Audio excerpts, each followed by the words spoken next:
Ano ba mo? Nangangkon ang marumanong Katoliko nga una daw sila, maong sila daw ang husto. Oy, paminaw, wa gani mo angkon sa tanas nga siya ang husto nga mas una pa kanyo. Naghatag og presentation na nga tong higala nga usa ka fallacious argument or it is a red herring fallacy nga iyahang gi-evade ang main issue unya naghimo siya og laing issue para pag-overthrow sa main issue nga dapat isettle. Number one, kanang gitawag og pagkauna. Actually, ang simbang Katolika nahimo siyang una sa tanang mga nagpailang mga Kristiyano tungod kay si Kristo mugod ang gatukod. Ang iyang pagkatinuod dili tungod kay siya ang una. Kung dili ang iyang pagkatinuod tungod kay siya ang iglesyang gitukod ni Ginoong Jesucristo. Mo nang mudawat man mo og sa dili ang kamatuoran kining simbahan na gitukod ni Ginoong Jesucristo. Mao na nakapahimong kamatuoran niya. Number two. Nganong piki magyud ni ang mga sektang sulpot nga migawas ulahi sa Santa Iglesia Katolika Apostolika Romana. Tungod sa hinungdan na kini mga sulpot nga mga pundok pareha aning pundok ni Mr. Alado gipangtukod man og kano. Gipangtukod man og mga fake preachers, mga false preachers, mga false teachers. Unya pagkahuman gipailan nila ang ilahang pundok tinuod. So fake dili na maoy tinuod nga iglesyang gitukod ni Kristo. Nauna ang simbahang Katoliko sa hinungdan kay si Kristo ang gatukod. Sulpot mo tungod kay gipangtukod lang mo mga Amerikano. So dilita sa argumento nga kung kinsay una mo pitinuod niya gitandi dito si Yawa, ang Yawa bakak na magud sa daan. Unya dili man si Kristo gatukod ana. Di ba?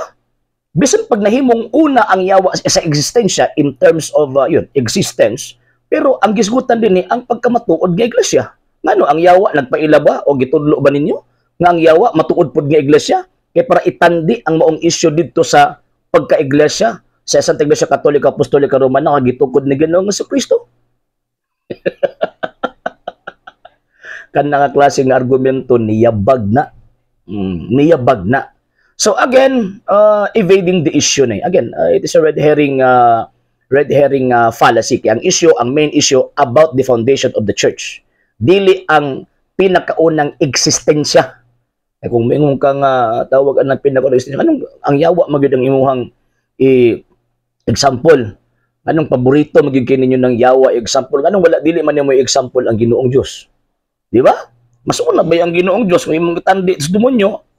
Agihimo sa Ginoong Dios ang tanang mga anghel o niya ang demonyo naghimo siyang kagalingon nga demonyo kay nisupak siya sa kabubuton sa Dios. So, buti pasabot, maulahi gyud na perminti ang butbut. Di ba? Maulahi gyud na perminti ang butbut.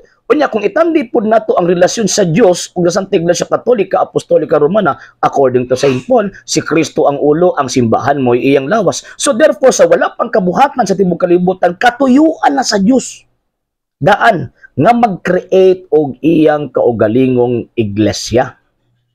O kanang iglesia ha ang katumanan mo ng Santa Iglesia Katolika Apostolika Romana kay again si Kristo ang nagtukod. Man ayaw ninyo ilihis-lihis kay para ingon mong tinuod. Ayaw ninyo ilihis-lihis kay kung sa kuan pa ba dili mininyo masulod sa inyong bulsa. Dili mininyo mailad sa kana nga butang kay kabalumi unsay tinuod. So again, ang nakapatinuod sa simbahang Katoliko ang kamatuuran nga diin nagapunting sa simbahang Katoliko dili tungod kay siya lang ang una kung dili tungod kay gitukod siya ni Kristo. Walay lain kanang inyong pundok gitukod mag-Amerikano mo nang piki mo.